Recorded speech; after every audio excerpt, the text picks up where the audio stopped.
하나님께서 오늘도 말씀하십니다. 우리를 도와주시고 함께 하시고 인도하시고 새롭게 하시는 하나님을 우리가 오늘도 말씀 가운데 만나야 됩니다. 하나님의 위로가 임하고 하나님의 사랑이 임하는 귀한 날이 되길 바랍니다. 오늘 말씀은 사무엘하 16장에서 18장까지 말씀입니다. 다윗이 이제 도망자의 그 신세가 되었죠. 급하게 또한 예루살렘 성을 벗어나서 가는 길목이었습니다.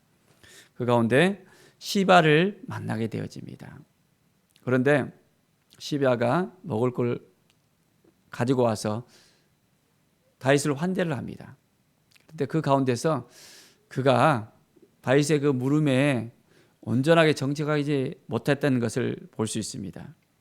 다윗이 내 주인의 아들이 어디 있냐라고 물어봤을 때 그가 뭐라고 대답을 합니까? 자, 예루살렘에 있는데 이스라엘 족속이 오늘 내 아버지의 나라를 내게 돌리리라 하나이다 라고 이야기했다고 말합니다. 어떻게 보면 이 말은 말도 안 되는 소리입니다. 압살롬이 그 나라를 이제는 그 수하에 두는 그런 순간이었는데 압살롬 때문에 도망자 신세가 된 다윗 왕을 두고 그 종도 따르지 않는 그 상황 가운데서 무비보셋이 어떻게 예루살렘 성을 차지할 수 있겠습니까? 그 마음이 정말 사악한 것을 볼 수 있습니다. 그리고 무비보셋의 모든 재산을 그가 독차지하는 그 말을 다윗 왕에게 듣게 되어진 것을 볼 수 있습니다. 우리의 삶 가운데 정직한 삶을 살아야 된다는 것을 다시 한번 생각합니다. 하나님 보시기에 합당한 삶, 하나님의 은혜 가운데 거하는 삶을 우리가 살아야 됩니다. 매일매일 어떤 상황 가운데서도 우리가 하나님 보시기에 합당해야 됩니다. 어떤 이득을 취하려고 온갖 술수를 부리는 것이 아니라 믿음으로 살아가는 삶, 말씀으로 살아가는 삶이 되어지길 바랍니다. 또한 시므이가 다윗 왕을 찾아옵니다. 그러면서 돌을 던지면서 이 다윗을 저주합니다. 다윗의 그 도망자 신세인 그 길목 가운데서 시므이는 자기의 그 마음에 그동안 힘들었고 눌려있던 마음들, 정말 감당할 수 없는 마음들을 갖다가 돌을 가지고 던지면서 저주를 합니다. 참. 그런데 다윗은 그 상황들을 그대로 다 받아들입니다.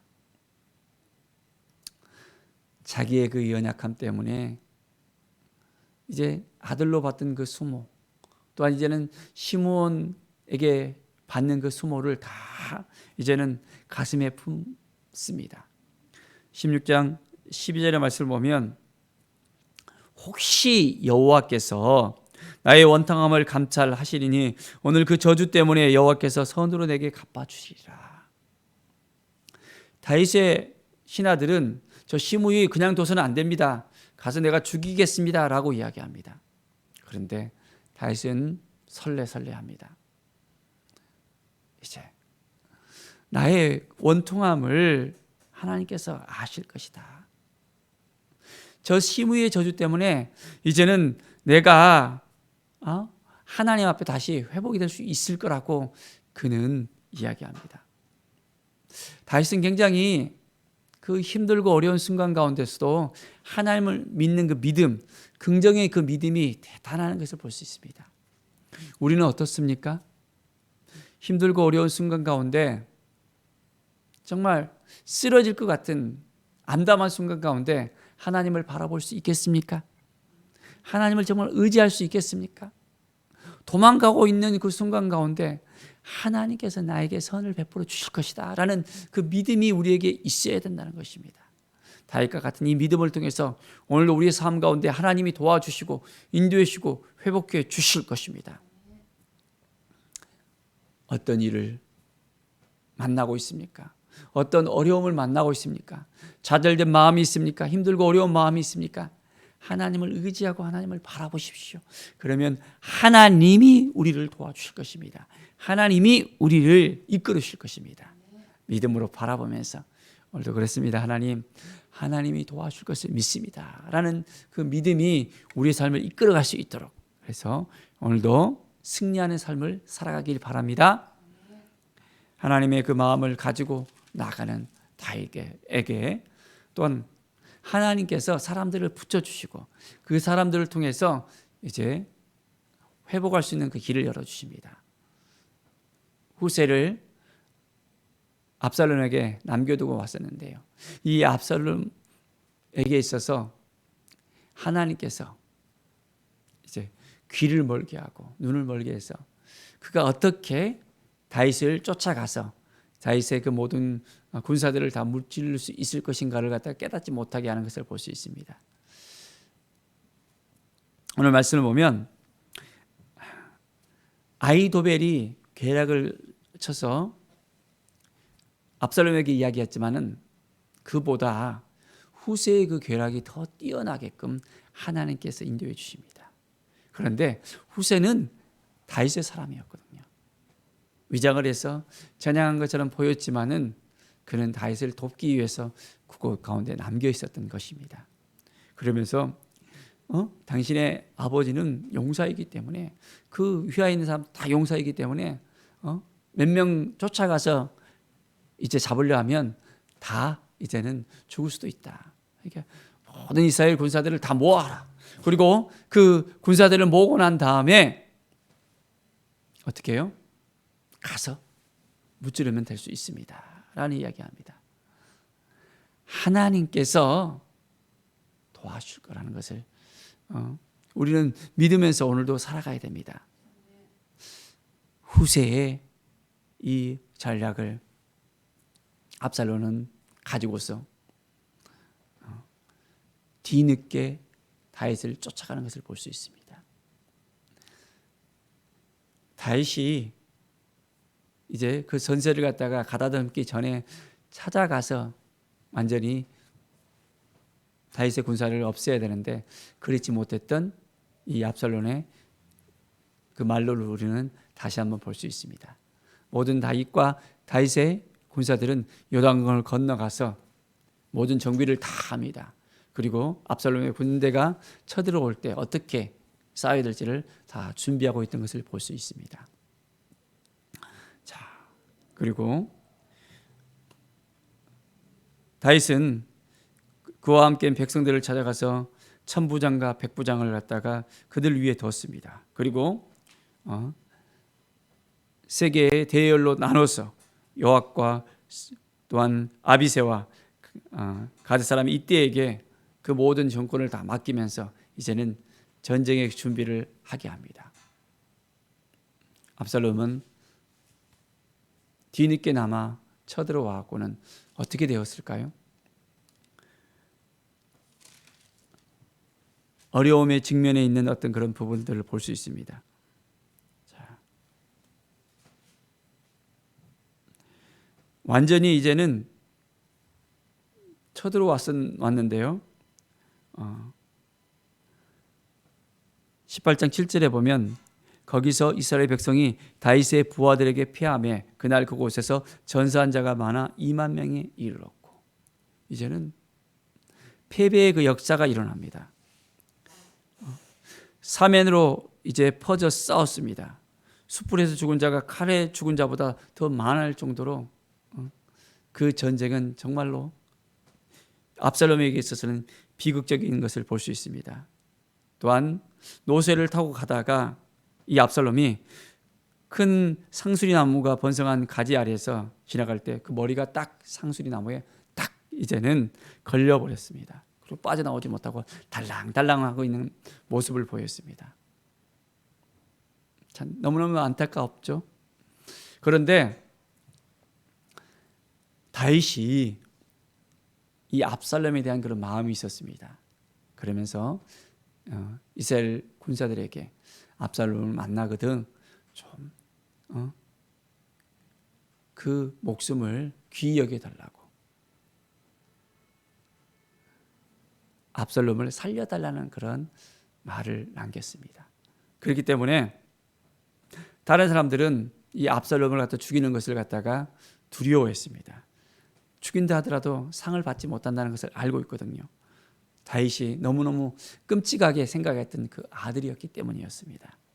그런데 어떻습니까? 요압은 그 이야기를 들었었지만은 상실 나무로 찾아가서 그 압살롬을 쳐 죽였습니다. 자, 어떻게 되었을까요?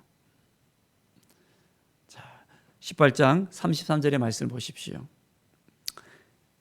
이 죽음의 소식을 들은 다윗의 그 마음이 그대로 표현되어 있습니다.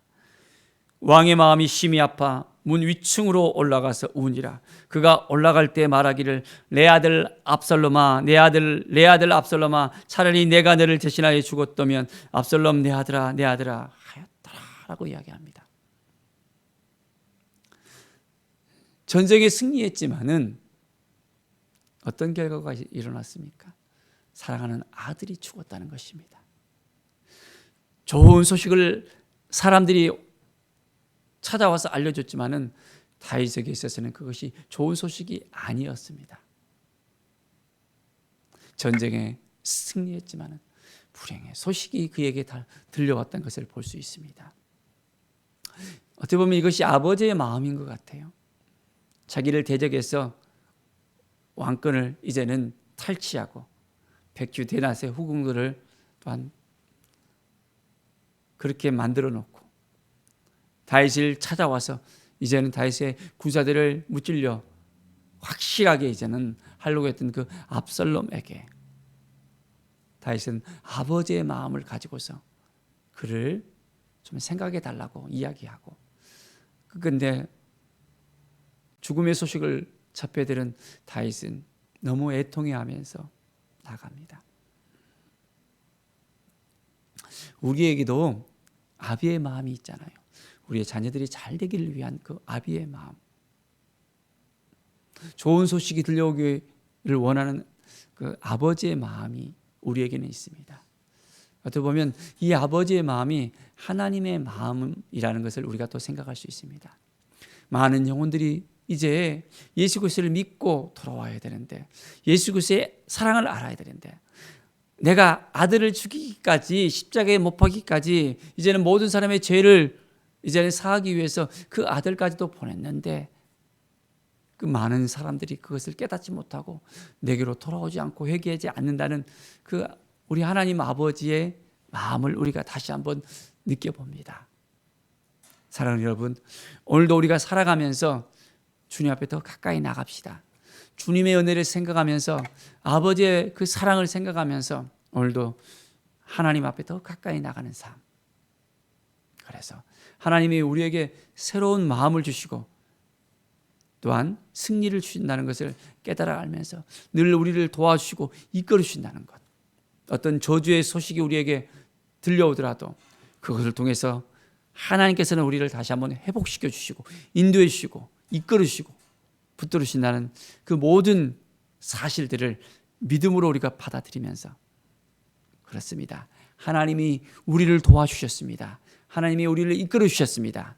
오늘도 우리에게 승리를 주실 것을 믿습니다 라는 믿음의 삶을 살아가기를 간절히 축원드립니다. 하나님이 정말 우리를 사랑하십니다. 우리 한 사람 한 사람을 통해서 하나님은 많은 영혼들을 구원하시기를 원하십니다. 이 아버지의 마음을 우리가 가지면서 오직 여호와 하나님 앞에 더욱더 가까이 나가는 삶, 왕같은 제사장의 그 삶을 온전한 하나님의 대행자로서 오늘도 믿음으로 살아가기를 간절히 축원드립니다. 기도하겠습니다. 하나님 아버지, 감사와 찬양을 드립니다.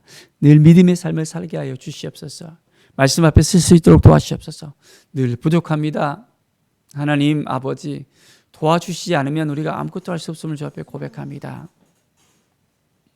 우리의 육신을, 또는 우리의 가정을, 우리의 교회를, 특히 이 민족을 코로나로 인해서 많이 힘들어하고 어려워하는 많은 영혼들을 하나님 하나님께서 도와주시고 붙들어 주시고 생명을 허락하여 주시옵소서. 평안을 주시고 하나님의 마음을 품게 하여 주시옵소서. 특별히 이 어린 영혼들을 구원할 수 있는 믿음의 삶을 살아갈 수 있도록 도와주시옵소서. 감사드리며 예수 그리스도의 이름으로 기도드립니다. 아멘.